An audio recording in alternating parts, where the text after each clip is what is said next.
Good bad ugly மூவியில் actor Silambarasan வந்து கேமியா role play பண்ணுறார் அப்படின்ற மாதிரியான ஒரு அப்டேட் இப்போ சோஷியல் மீடியாவில் செம்மையாக ட்ரெண்ட் ஆகிட்டு இருக்கு. கூடவே அவரும் இந்த படத்தில் ஒரு சாங் பாடியிருக்கான்ற விஷயமும் வந்து சொல்லிட்டு இருக்காங்க. ஆனால் இந்த ரெண்டு விஷயமே ஃபேக் நியூஸ் அப்படின்ற மாதிரி பாக்ஸ் ஆஃபீஸ் ட்ராக்கை திரும்பவும் கன்ஃபார்ம் பண்ணிருக்காங்க.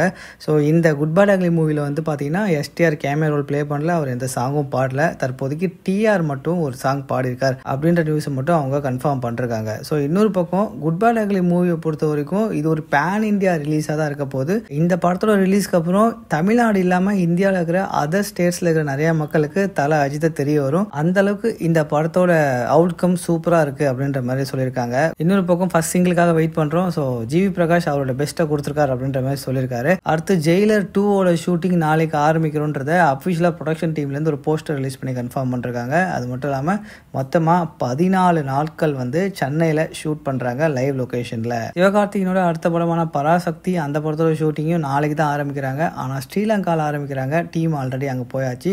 ஸோ ஸ்ரீலங்காவில் நாளைக்கு பராசக்தியோட அந்த ஷூட்டிங் ஆரம்பிக்கிறாங்க. ஓகே ஃப்ரெண்ட்ஸ், இது போல் அப்டேட்ஸ்க்கு மறக்காமல் சேனலை சப்ஸ்கிரைப் பண்ணிக்கோங்க, பெல் பட்டனையும் தட்டி